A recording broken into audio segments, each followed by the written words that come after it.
Thank you, Lori, and thank you to the Wilderness Institute for this very gracious invitation. Manifest destiny. It's an interesting concept. It's a political idea. It's also a political idea that's deeply tied to the development of this nation, our kind of cultural national psyche. This is one of those features of what makes us Americans, this notion of manifest destiny.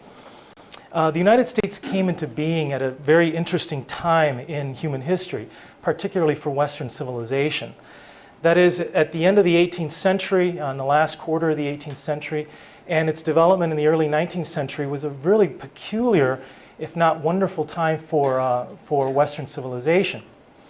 It's a period that's characterized in some ways by two different poles. In some ways, these are poles that are really antagonistic to each other. And they really are the poles of reason, and then a little bit later in the 19th century, the pole of romanticism. I like to see these two elements in intellectual history as coloring the development of our nation. In fact, much of what how we structured ourselves as a society, much of our national identity as it began to emerge in the early 19th century, really is somehow a balancing act between these two very distinct poles. The pole, on the one hand, of reason, the ideas of the Enlightenment, the ideas of the 18th century, many of which came out of Europe, most notably France, and then this increasing notion that maybe reason isn't the only way to make things happen, to understand our place in the universe. The notion that romanticism, that life really is a great mystery that can't be quantified and can't be understood through the mechanisms of encyclopedism, the mechanisms of gathering knowledge that reason seemed to have offered us. So in some ways, romanticism is kind of the underbelly of Western civilization at this time, offering a radically different notion of what it meant to be Western and what it meant to be civilized. So given that the United States was crafted, if you will, out of these two poles, particularly in the 19th century, what we have is a very dynamic situation. The visual arts, and particularly painting, is a wonderful area for exploration for how these two poles either come together to create this national ethos or this national identity, or in some ways how these two poles seem to kind of cancel each other out. So I think that 19th century landscape art is a wonderful case study for monitoring how these two poles interact and how they in fact come together in this thing we call wilderness. What you have to remember is that one of our dominant art forms in the 19th century is landscape art. America in the 19th century was in some ways a kind of cultural and an aesthetic backwater, clearly dependent on trends from Europe. But in the arena of landscape art, we actually had a formidable tradition here. Not only did we have a deep interest in the landscape and this concept of wilderness, but we sort of embraced the landscape painting as a genre. In some ways, being a neo-colonial country or a nation allowed us to do that, because in Europe there were very clearly established hierarchies of what good art was. And landscape was not among those. At the very top of that hierarchy was the whole idea of the history painting, the battle scene, gods and goddesses cavorting on Mount Olympus. And then below that were portraits of Napoleon and portraits of the other people. And then below that was in fact the landscape. The landscape was always perceived as a kind of interesting backdrop for the human activities. But increasingly in the 19th century, the landscape becomes the dominant way for defining the nation, particularly in this country. So we had a very interesting tradition here, and a case study in which we can gauge the way these two intellectual poles, reason and romanticism, come together. Now, at the end of the 18th century, a very interesting thing happened in our relationship to nature, in our relationship to wilderness. We did one of these very strange sort of about faces that very occasionally happens in Western culture. We revised our paradigm, our principal paradigm for the nature of human beings' relationship to the environment, to nature, and in this case to wilderness. Prior to the 18th century, Europeans, Western Europeans, tended to think of nature and wilderness as suspect. And of course, if you think about where that came from, that goes all the way back to the Garden of Eden. The whole idea that somehow with original sin, that nature had been defiled, Nature had been debauched. And in fact, human beings had, in essence, relinquished the kind of garden of paradise. So nature was, by definition, somehow corrupt, sinful. It was, in fact, the lair of the demon. So all of the elements in nature that represented to us that original garden defiled, the desert, the mountain, the sea, the forest, were suspect because, in fact, they were inhabited by demon, evil forces. They were, in fact, corrupted. Our notions of heaven prior to the 18th century was that heaven was a great city. In fact, I put on the list here, St. Augustine's The City of God. The city was the primary metaphor. This was a very popular book in Western civilization. But the notion that the ideal place, that is heaven, was in fact a city, an urban place. The city was where one found redemption, not in wilderness, not in nature. And yet, interestingly enough, at the end of throughout the 18th century, but by the end of the 18th century, it was clear that nature was now being perceived, wilderness, as the place of sanctum, the place of sanctuary, the place of redemption for the human soul. That is an incredible shift because it would ultimately mean that it will change our very relationship to the natural world. So that rather than feeling like the desert and the forest and the sea or the mountaintop are in fact places to fear or to conquer, then these places now become places to embrace. And it's interesting that America, the United States of America, enters human history at this particular moment in time when the very definitions of wilderness are changing. So we're looking at two images that I think in some ways address, and these are images from the early 19th century. On the left you have Thomas Doty's painting. This is called In Nature's Wonderland from 1835. And on the right we have an anonymous work of the Mahantango Valley from about 1850 or so. And I think you sense here in some ways these two poles sort of at play. On the left you have an image that in some ways epitomizes a whole romantic attitude towards the natural world, where the human being, and you can see that little guy there standing in the lower foreground, looking out across this beautiful lake, looking out at this very beneficent landscape, a landscape that seems to kind of embrace him in this kind of warm, glowing light. I think what you sense here is in fact this attitude that nature is not to be feared, but rather nature is to be embraced. So what we have here is in fact a quite striking image of nature as beneficent, nature as good, nature as redemptive to the human being, to the human soul. We are in essence dwarfed by nature. See the size of the little guy in terms of scale here. He's very small, and we identify with him as we look out into this vast unknown. But nevertheless, nature is the place we want to be. And if you really think about compositionally where we want to be in this picture, where do we want to be? Well, we want to be where the guy is standing, but we also want to be in a canoe in the middle of the lake. We also want to be climbing those mountains, passing that waterfall. We want to go off into the Neverland, into the other realms through wilderness and through nature. There's nothing to impede us from doing that in this image. In fact, everything about the image is an invitation to do that, to encounter transcendence, to encounter the beyond through wilderness, rather than to think of wilderness as somehow corrupt, defiled, or to be feared. Now, the image on the right is an anonymous work. We don't know who did it, and obviously it's done by a kind of untrained hand. I don't know if you can tell by the kind of sort of flat perspective of this image of the Mahantango Valley. So it's probably a kind of an image of American folk art.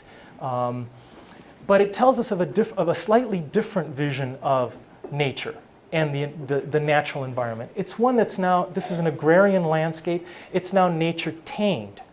Nature in some ways controlled by human activities. In fact, this image is less about the power of nature or even agricultural land, if you want to call it that. It's really about the power of the human being to transform his environment or her environment, to in fact rationalize that environment, to systematize that environment, to extract its resources in a methodical fashion.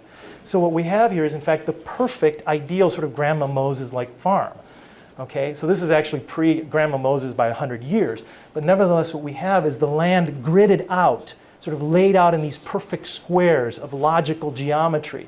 The land, and obviously that indicates that there's a proprietary relationship to nature as well. I own this parcel, you own the next parcel, and there's a nice fence between us. Okay, but somewhere in all of this, nature is still present, and yet it's now nature tamed, nature controlled. So in some ways, this is more the rational approach to nature. One other thing that I wanted to say about this America entering this debate between reason and romanticism, you have to remember too that this is also the age of industrialism. It's also the age of the Industrial Revolution. So in fact, the romantic response to reason or to rational approaches to land use may in fact be a response to the Industrial Revolution. So here we are, a nation that, if you remember, Thomas Jefferson envisioned us as an agricultural land with vast, enormous wilderness beyond the, what was it, the Appalachians or beyond the Mississippi or beyond, somewhere out here. That vision was in fact being radically changed, and certainly by the end of the 19th century it was no longer that nation that he envisioned. It was now an industrial nation where we were sort of running rampant across the continent with all kinds of machines. Okay, so let me just show you, take you back a little bit in time and talk about some of the more rational approaches to the landscape. These are two works by Charles Willson Peale, probably the best American artist at the end of the 18th century. And you probably know him because he did a number of portraits and probably also because he, and that is portraits of our founding fathers, but also because Peale spawned a dynasty of American artists, you know, named Rembrandt Peale, Rafael Peale, I mean, named after the great European. There was even a Titian, I think, and even an Artemisia in there, you know, named after Artemisia Gentileschi. Anyway, there is Peale on the right, very proud. He was the first American to have created a museum. And what was housed in that museum, his famous Athenaeum, was in fact, his famous Columbianum. What was inside that museum were all kinds of natural artifacts. There, you can see at his feet sort of the remnants, the bones of ancient animals that roamed the continent, all kinds of mounts. And actually, I don't know if you can see on the right behind that kind of honorific curtain, his famous mastodon, which he excavated. And the image you have on the left is actually Peale, and there you see him on the far right there, conducting the excavation of the mastodon. So in some ways, this embodies the late 18th century sort of notions that knowledge had to be pursued aggressively, that this continent had to somehow not only be conquered, but it had to be known through science, through the tools of reason, and that all of the aspects of the natural world had to be collected and displayed and taught. And that's very much what you see in both of these paintings. The image on the left is as much a painting about engineering and how one conducts an excavation when you've got water seeping underneath the ground, as it is about the mastodon itself, or the beast that he's trying to unearth, the kind of the mystery and the majesty of this prehistoric creature. But that's not to say that there weren't artists out there who in fact questioned that reason could in fact provide us all the answers and could provide our lives meaning. And there were a number of intellectuals, thinkers, writers, authors, and visual artists began to, in fact, question the tools of science and wondering whether, in fact, science and reason wouldn't, in fact, somehow alter a kind of primal relationship that we have with the natural world to our detriment as a civilization. And one of those people, one of the most forward-thinking individuals of the 19th century was the artist Thomas Cole.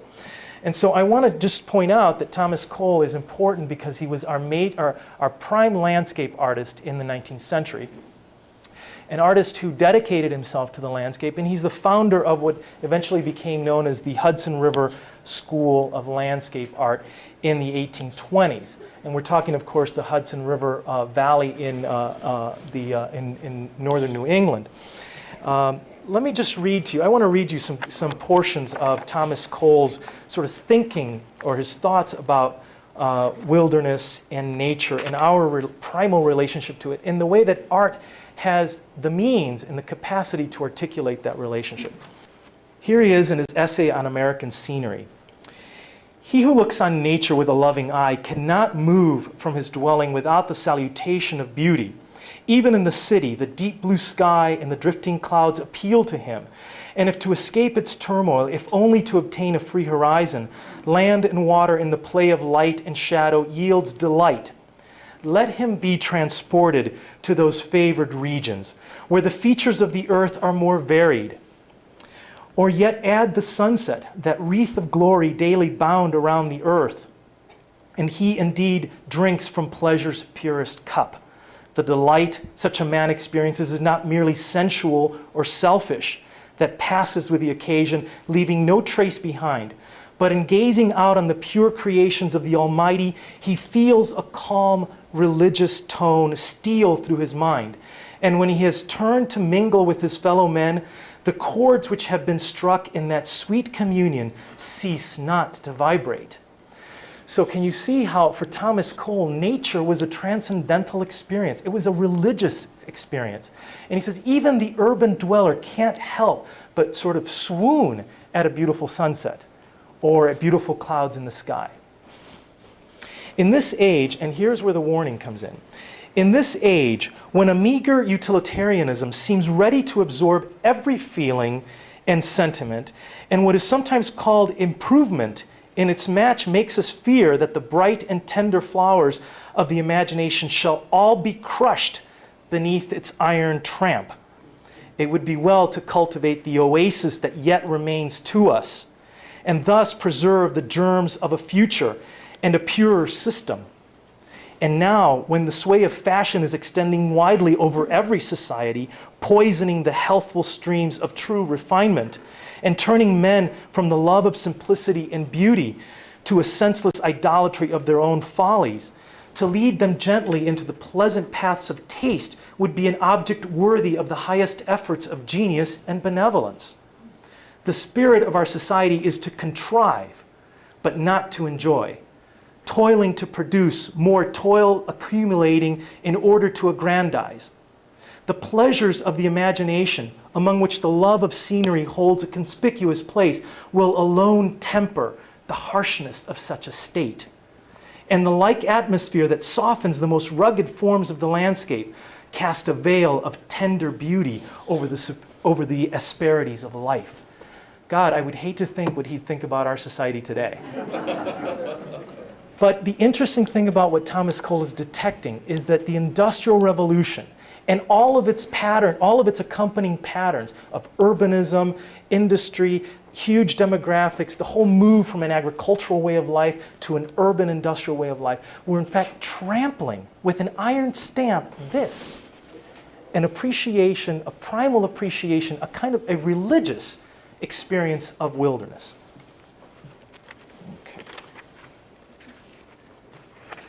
Let me just finish because he's so juicy. How can you not want to read more of this? I cannot but express my sorrow that the beauty of such landscapes are quickly passing away. The ravages of the axe are daily increasing. The most noble, and by the way, tonight I ate dinner over at the Commons, and the foresters came in with their chainsaws, looking for lawyers, and it was quite the event. And I thought, wow, I was just thinking of Thomas Cole bemoaning the axe. He should meet the chainsaw. I cannot but express my sorrow that the beauty of such landscapes are quickly passing away. The ravages of the axe are daily increasing. The most noble scenes are made desolate, and oftentimes with a wantonness and barbarism scarcely credible in a civilized nation. The wayside is becoming shadeless, and another generation will behold spots now rife with beauty desecrated by what is called improvement, which as yet generally destroys nature's beauty without substituting that of art. This is a regret rather than a complaint. Such is the road society is yet to travel. It may lead to refinement in the end, but the traveler who sees the place of rest close at hand dislikes the road that has so many unnecessary windings. I will now conclude in the hope that, though feeling urged, the importance of cultivating a taste for the American scenery will not be forgotten. Nature has spread for us a rich and delightful banquet. Shall we turn from it? We are still in Eden. The wall that shuts us out in the garden is our own ignorance and folly. Wow. Okay. let's talk about these two works. Here on the left, and actually I'm going to show you a series of paintings that he did between 1830 and 1836. And this is called The Course of Empire. And I think you see his sense of morality in his relationship to wilderness. These paintings are moralistic. They are meant to warn us as a civilization of our folly, as he describes in the text. Here on the left is the first painting in the series, and this is called Nature in a State of Savagery. Notice how it's a kind of wild scene. The human beings are a very small, minuscule part of the picture down in the lower foreground. And then the next image on the right is the next image, and this is called consummation. So this is what the human being does to nature. It's our nature is in fact, our own human nature is in fact to extract the resources from the natural wilderness and to transform nature into our creation. And that's what we see there in that sort of vaguely Roman city there on the right. And then this is ultimately what he sees as happening to civilization. So these paintings are meant to warn the United States, beware, because this is the route we're headed, if we in fact lose that primal connection to nature and wilderness. So what we see here is in fact the great city utterly destroyed, collapsing, culture going by it. And I don't know if you can see, but there in the center foreground, underneath that arch, you see sort of an image that I think of as an allegory for America. You know, the white damsel or the damsel with a long white dress, and she's sort of being pushed off the edge, into the abyss. What an image! What a sort of potent image. And this is a landscape artist. And then on the right, in some ways, he argues in the end that nature will have the last word. And so what we have here are the ruins of civilization. And I don't know if you can see, but there's in fact that bridge over on the far right, that little arch, which is the image that we see here. And then just one lonely column, in a kind of romantic landscape that assures us that even after our folly is gone, that nature will have the last word. Now, the painting on the left is probably his best-known painting. It's called The Oxbow, and it's actually quite a beautiful painting, one of his sort of great epic Hudson River landscape images. And I think it's an image that in some ways, in very simple terms, says what that whole series from 1830 to 36, the Course of Empire, says. Because what you see here is, in fact, the bend in the river known as the Oxbow. That's the focal point of the picture. But if you'll notice, the composition is actually divided in halves, sort of triangular halves. There is the upper left-hand side of the painting and then the lower right-hand side. And the upper left-hand side, with its fields, its farms, its cultivated lands, in some ways is the human sphere. We see people down there and smokes burning. We see the evidence that human beings have been here.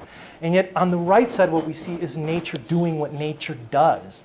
So we see this great storm. We see the trees sort of ripped apart through the kind of awesome power, what the Italians call terribilità, the sublime qualities of nature.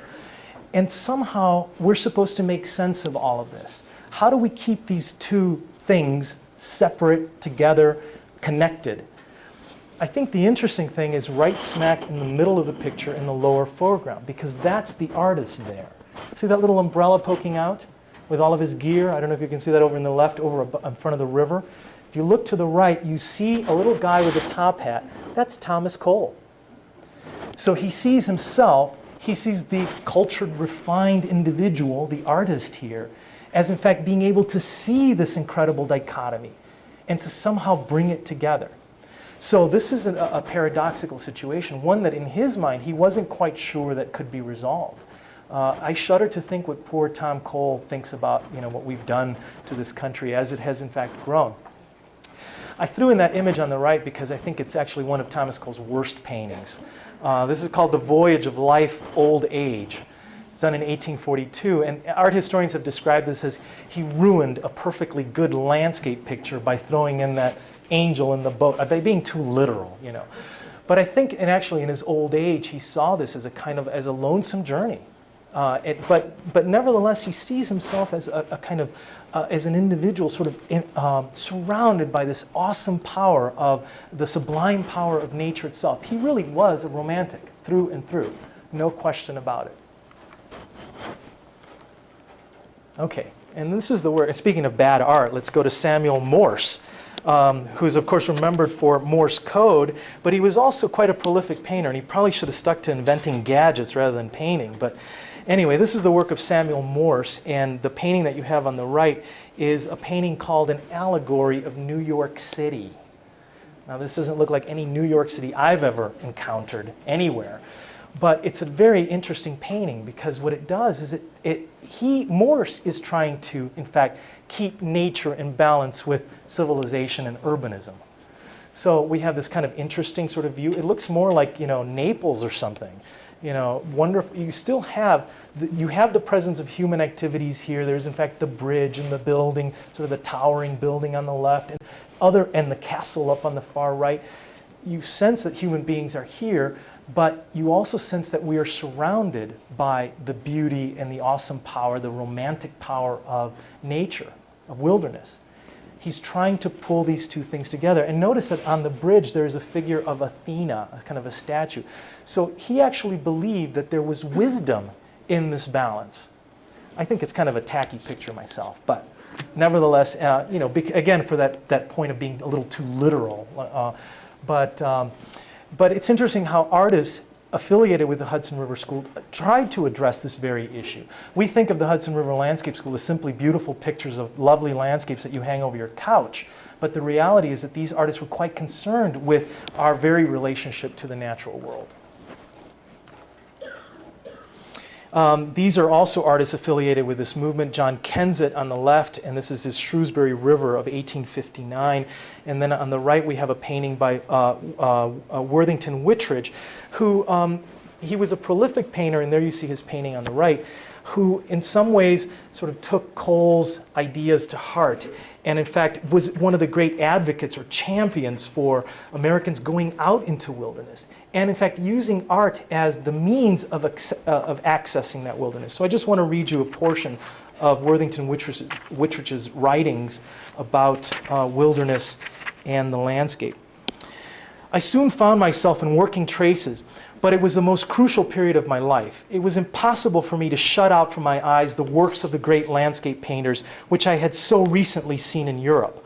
While I knew well enough that if I was to succeed, I must produce something new and which might claim to be inspired by my home surroundings, I was in despair. Sure, however, that if I turned to nature, I should find a friend. I seized my sketch box and went to the first available outdoor place I could find. I hid myself for months in the recesses of the Catskills. But how different was the scene before me from anything I had been looking at for many years in Europe. The forest was a mass of decaying logs and tangled brush wood, no peasants to pick up every vestige of fallen sticks to burn in their miserable little huts. No well-ordered forests, nothing but the primitive woods with their solemn silence reigning everywhere. I think I can say that I was not the first or by any means the only painter of our country who has returned after a long visit abroad and not encountered the same difficulties in tackling our very own American subjects. Very few independent minds have ever come back home and not been embarrassed with this sense of this same problem. And it is to be hoped that none will ever return without being bothered in the same way. So again, he is sort of rediscovering America, rediscovering our wild places, and using art as in fact the means of understanding that wildness. And of course, the advent of tourism, that is Americans being able to travel to see our great places, including Niagara Falls, you see here on the left in Frederick Church's famous painting of 1857, that the ability to get out and see nature then becomes an important thing. And art is used as the tool to invite people to promote that our wilderness was in fact special, that it was different from Europe's well-ordered forests or its picked-over forests, that in fact we had something truly remarkable here in this supposed virgin land. Let me read to you Thomas Cole's description of Niagara. And this is actually the painting by Frederick Church, one of the better known artists of the 19th century in the Hudson River Landscape School. And Niagara, that wonder of the world where the sublime and the beautiful are bound together in an indissoluble chain, in gazing on it, we feel as though a great void had been filled in our minds. Our conceptions expand. We become a part of what we behold. At our feet, the floods of 1,000 rivers are poured out, the contents of vast inland seas. In its volume, we conceive immensity. In its course, everlasting duration. In its impetuosity, uncontrollable power. These are the elements of its sublimity. So again, Thomas Cole, the Romantic, seeing power, awesome power, divine power in the landscapes around us. And the artist that followed Cole will in fact try to grasp that power and try to give Americans that power through these landscapes. These pictures were meant to move you. In fact, I don't know if you've ever heard of the Stendhal syndrome, but that's a kind of medical condition that occurred when people saw works of great romantic or sublime power. They fainted. And it was expected that when you would see a great sweeping Thomas Cole or a great sweeping Frederick Church, that you would faint at the awesome power. So what would you do if you saw the real thing, is the question. But anyway, the point is that, in fact, we have something truly remarkable in our wilderness, something that needs to be addressed, that needs to be experienced. And art is the crucial link. It's the vehicle by which we, in fact, come to know and encounter those things. And if you can't go to Niagara, well, you can always see the painting by Frederick Church. I think actually Church is one of the beloved painters of this movement. I think he kind of gets a little bit sappy, sort of pulls all the, pulls no stops in his work to convince us of the power of nature. You see that landscape on the right? During the Civil War, he did a very similar painting, only the clouds part to show a starry sky in the upper left, and the clouds part in sort of red and white bands. Get the idea? Okay. Of course, the American West, the opening of the American West, also helped to fuel this notion that not only was Niagara powerful, but we had, post Lewis and Clark, also vast lands to be conquered, vast lands to be explored, vast lands to be appreciated. And so the opening of the West was also one of the dominant themes of American landscape painting in the 19th century. And it was these paintings that became tools to feed manifest destiny, to feel our notion that we were endowed by God with these great and powerful places, that they belonged to us rightfully because we were a chosen people, that we had, in fact, that it was our calling, our cause, in fact, to take possession of these lands. Art then became propaganda for the whole move west and the whole political sort of manifestation of manifest destiny. These are works by Albert Bierstadt. The one on the left is his image of the Rocky Mountains.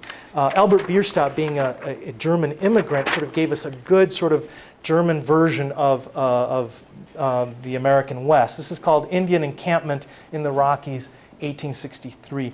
And the other one on the right, I think, is called the Buffalo Stampede or Buffalo Run. I can't remember the title, but it's from about the same period. Talk about throwing in everything but the kitchen sink.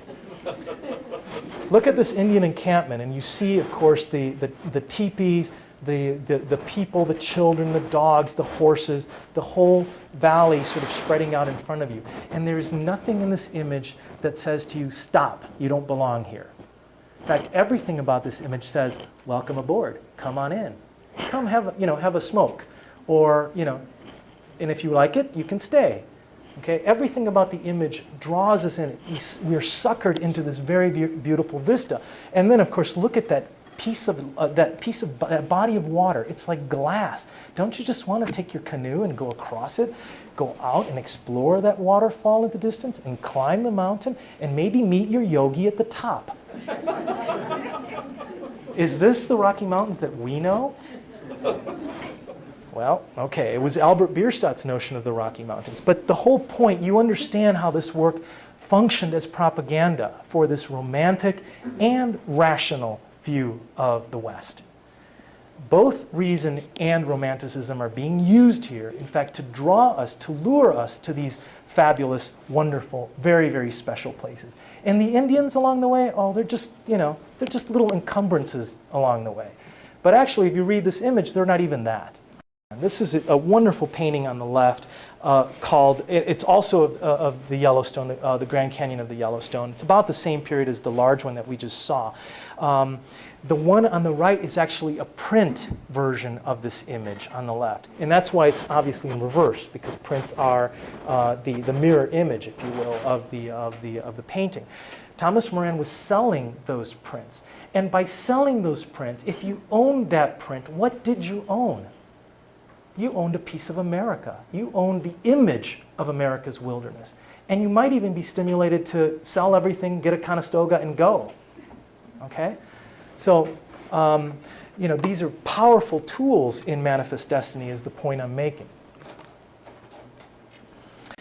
There were, in fact, holdouts. There were, in fact, artists out there, many of them actually, who felt that, that this sort of sense of manipulation was, in fact, troubling. Namely, because all things in nature weren't to be known and weren't to be experienced and weren't to be possessed or controlled.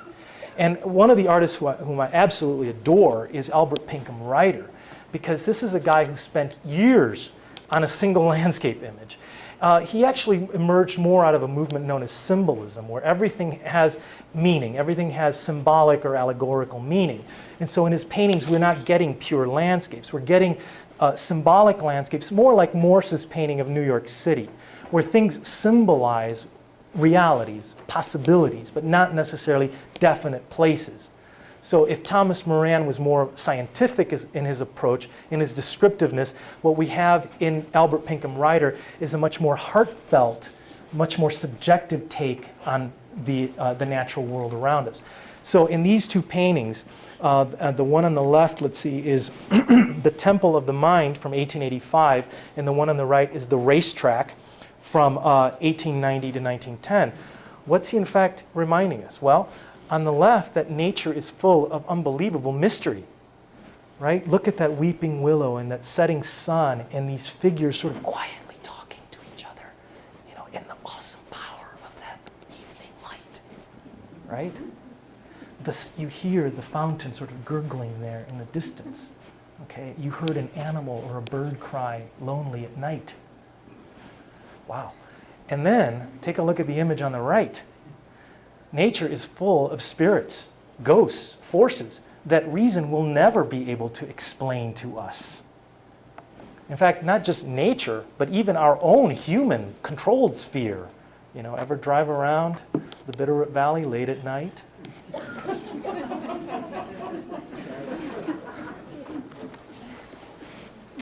Now, the reality, of course, that both the artist who was out there in Yellowstone and both the artist who was in his garret in his studio sort of freaking out about what's out there, okay, that these people were in some ways disconnected with the reality of Americans' lives. This is more like what Americans were experiencing by 1900. These are photographs, a stereopticon photo on the left of New York City, and on the right, Jacob Rice, who was a wonderful photographer, but also a great theorist about urban places. Actually, he was more than a theorist. He was an advocate for a new vision of urbanism, a new image of the city. He felt, in fact, that the city was poisonous to the human soul, and that what we needed to do was somehow reconnect with our very basic humanity and reconnect with wilderness. We had to transform our urban spaces because the majority of Americans now live in that. They did not even live on the farm. By 1900, it was clear that the Industrial Revolution had given us more squalor and more poverty than had been promised in 1800. So I want to read to you where some of this thinking came from, this kind of positivist ideas about how we must use the tools of reason to reconnect with our essential nature, to in fact go back to nature and to transform our cities. This is the writing of Henry George, his text on city and country. The vast populations of these great cities are utterly divorced from all of the genial influences of nature. The great mass of them never, from year's end to year's end, press foot upon Mother Earth, or pluck a wild flower, or hear the tinkle of brooks, the rustle of grain, or the murmur of leaves as the light breeze comes through the woods. All the sweet and joyous influences of nature are shut out from them. Her sounds are drowned by the roar of the street and the clatter of the people in the next room or the next tenement. Her sights are hidden from their eyes by rows of high buildings. Sun and moon rise and set, and in solemn procession the constellations move across the sky. But these imprisoned multitudes behold them only as might a man in a deep quarry. The white snow falls in winter only to become dirty slush on the pavements. And as the sun sinks in summer, a worse than noonday heat is refracted from masses of brick and stone. Wisely have the authorities of Philadelphia labeled with its name every tree in their square. For how else shall the children growing up in such cities know one tree from another? How shall they even know grass from clover? This life of great cities is not the natural life of man. He must, under such conditions, deteriorate physically, mentally, morally. Whoa. And then this is Benjamin O'Flower's Civilization's Inferno. There is today in all populous centers of civilization a world of misery, where uninvited poverty abounds, a commonwealth of victims whose wretchedness fills the heart with mingled sorrow and indignation. No more pathetic scene can be imagined than the daily battle waged by this battalion in retreat, which yet struggles for a foothold on the granite of honesty and virtue. There is, however, another spectacle, still more soul-sickening because of its added blackness. Below the social cellar, where uninvited poverty holds sway, is a darker zone, a subterranean, rayless vault, the commonwealth of the double night. In the upper stratum we find gloom, here perpetual darkness. Above, the closing door of opportunity to live, the frightful pangs of hunger, and the ever-present dread of sickness shut out the sunshine of external enjoyments. Still, so long as virtue and integrity remain, the inner temple is illuminated. In the subcellar, however, even the soul's torch goes out. Hence there is twofold darkness. So long as the fires burn on the altar of morality, the soul knows an exalted pleasure, even in the bitterest want. For the mystic power of the divine, impearled in every mind, holds supremacy, and the spirit stands erect. When, however, this light disappears, the soul grovels in the mire, and the incentive to walk is less strong than to crawl and wallow in animality. In this underworld, vice and crime mingle with poverty. Bestial passion is the goddess of its denizens. Here, the acme of pleasure is reached in sensual gratification. Here, men do not look you in the eye. The glance even is furtive when not defiant. This is the real inferno. Wow. So at the turn of the last century, there was invectives against the urban space. The city was no longer the city of God. The city was now the full-blown place of human degradation. It could get no worse. So much of our response in the 20th century, the City Beautiful movement, the Great White City, all of these attempts to clean up the city were really a response to this kind of thinking. Very romantic ideas. Neither of these authors offers too many solutions, by the way. They're just simply pointing out the conditions. Okay, Boomtown and the West. Of course, the solution for many people was, of course, modernity, was progress. And that's what the 20th century seemed to offer us.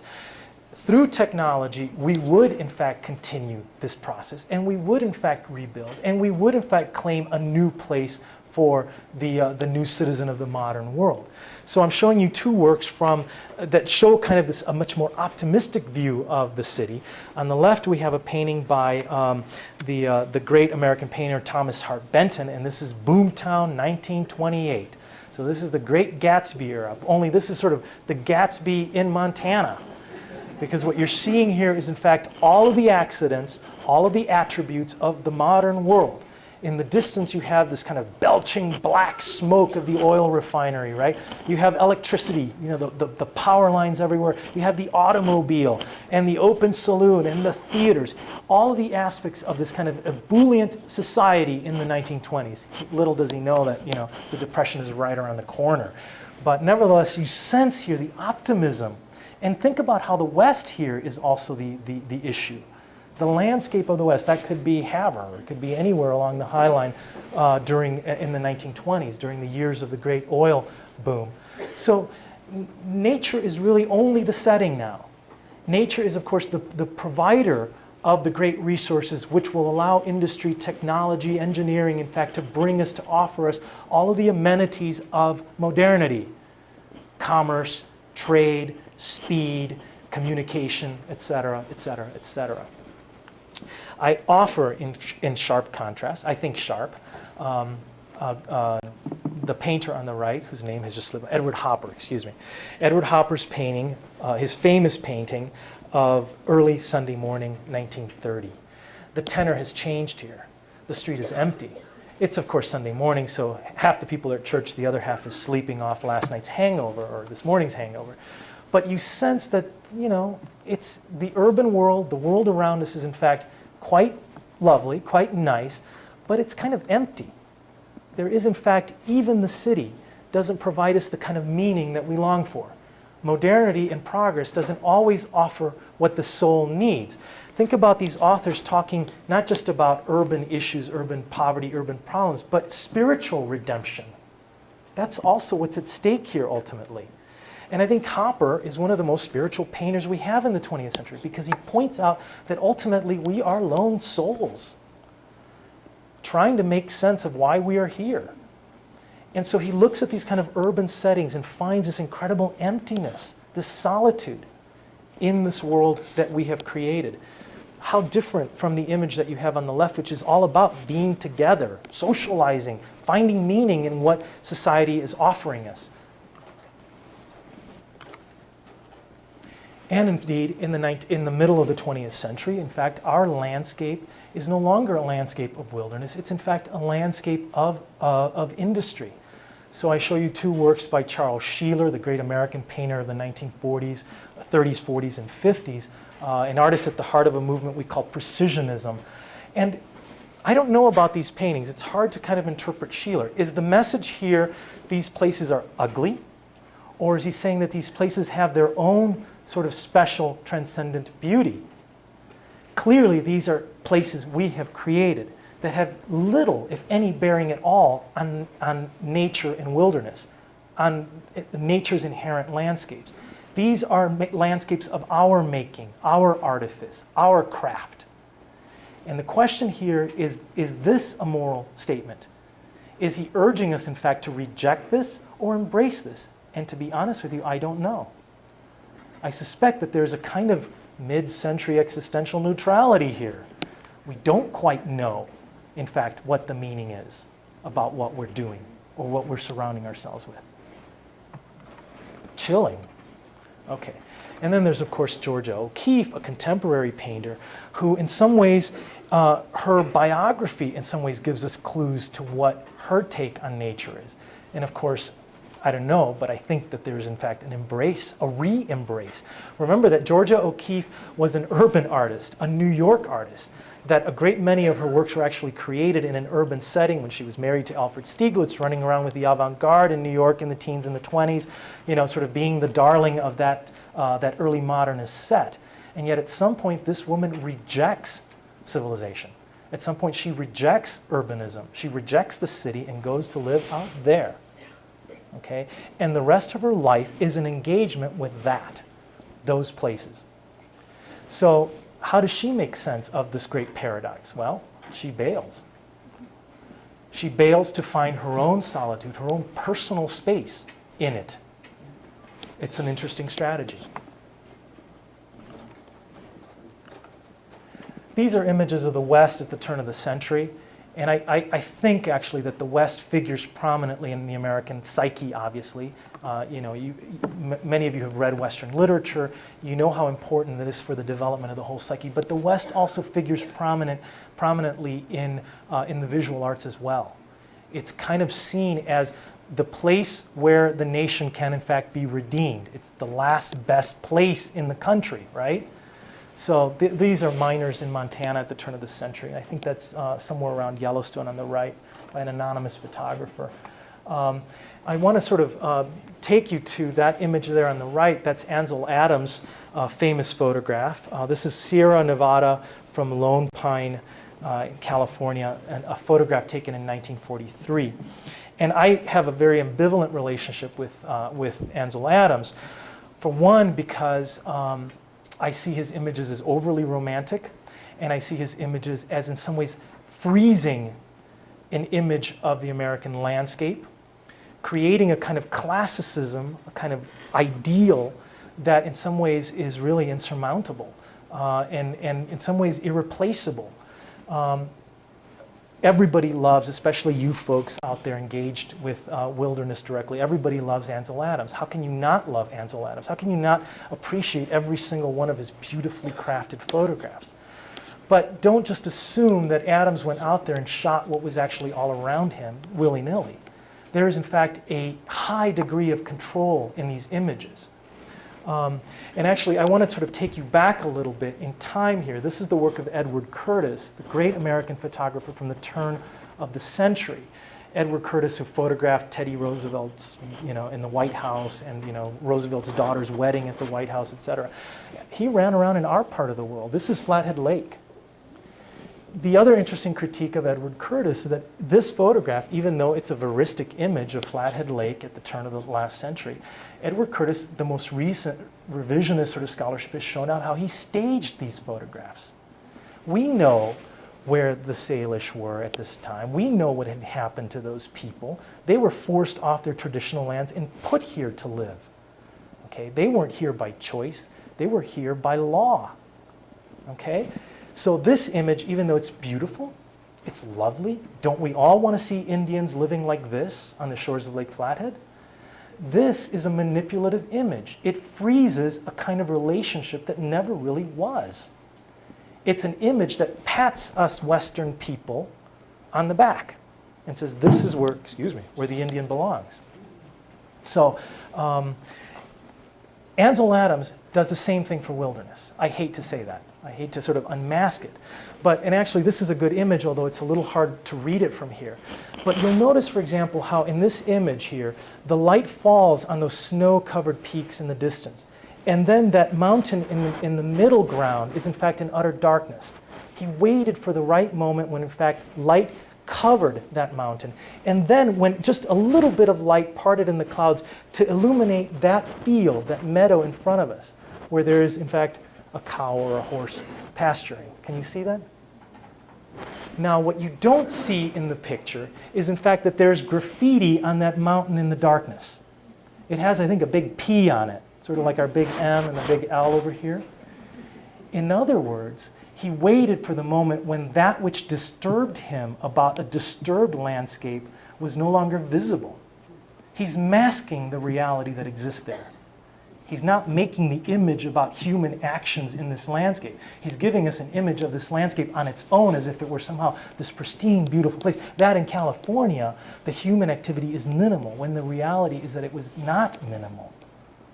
And that we were, as he was shooting these photographs, transforming these places from natural and wild to human and controlled. So look at Adams carefully and critically. Don't just be suckered by the beauty of those places and the technical mastery of those photographs.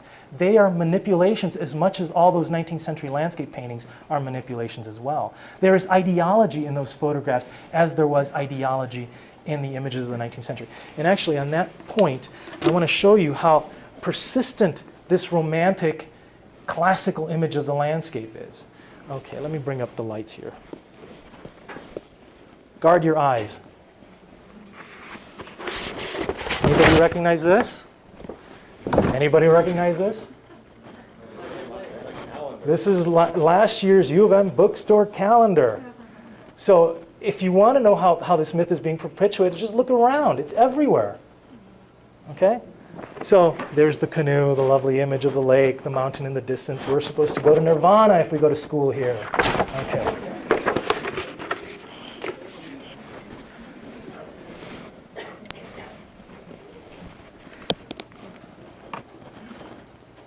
There are artists out there today, and there have been for the last half century, who have been very critical in their relationship to wilderness and certainly humanity's relationship as a whole to wilderness. So I just want to show you some of these, and there are a myriad of different strategies out there for addressing these issues. Some pro-environmental, others less so. You know, it's the whole gamut is out there. We have a broad political spectrum now, and in addition to that, we also have a broad artistic spectrum. Artists using all kinds of media. But I just want to show you a couple of these different strategies. On the left, we have the work of a photographer by the name of Fall, John Fall, and these are his photographs of environments that we know and love. Some of these images are quite beautiful, even though they are kind of shockingly ugly. Okay, like the nuclear power plant that you see there on the right, and this image on the left. What's wrong with this picture that we have there on the left? It's a beautiful, you know, seascape, right? This could be Florida on spring break. Well, actually, there'd be 1,000 people on that beach if it were Florida on spring break. But these trees are Australian trees. And what they're doing in Florida is a good question. Okay? So this is, you know, one sort of critical look at, even though the beauty draws us into the image, suckers us into thinking that this is actually a good thing, this artist, photographer, is in fact questioning this place and our relationship to it. In the 1950s and throughout the 60s and 70s, a whole movement known as earth art sort of emerged on the American stage. And these were artists who felt that they could use the earth itself. They recognized that people have been shaping the earth for all kinds of utilitarian, pragmatic reasons, and some really stupid ones too, but that we have, like the Berkeley Pit or whatever, we have been, in fact, shaping the earth all the time for thousands of years. Why not shape it for art? Why not shape it for environmental causes? Why not shape the earth itself? Use the earth like one would use oil on a canvas. And so this was a very interesting movement, which coincided, incidentally, with the great ecological interests of the 60s and 70s. This is the work of Michael Heiser, who's done all kinds of acts of reclamation. This is not one of those. This is actually where he's cut into, well, actually this is, because he's cut into a cement lot and placed this kind of granite boulder in it. That's the same image that you see there on the right. And that's him there to give you a sense of the scale of this piece. Of course, the best, somebody stole our slide, or borrowed our slide, of Robert Smithson's Spiral Jetty. But of course, that's probably the best, the icon, if you will, of using the land itself as our palette. So artists have, in fact, addressed quite directly the landscape itself, making, you know, in some cases pro-environmental, pro-conservation arguments, in some cases not, simply point. And actually, you know, Robert Smithson, his best known work is, of course, Spiral Jetty in Salt Lake, in the Great Salt Lake. His worst project is what he did in Italy, which is he poured something like 20 tons of asphalt down a cliff. Really grotesque. I mean, it's the ugliest thing you've ever seen. I mean, it looks just like 20 tons of asphalt poured down the edge of a cliff. Wow. So, I mean, inspired in one moment and depraved in another.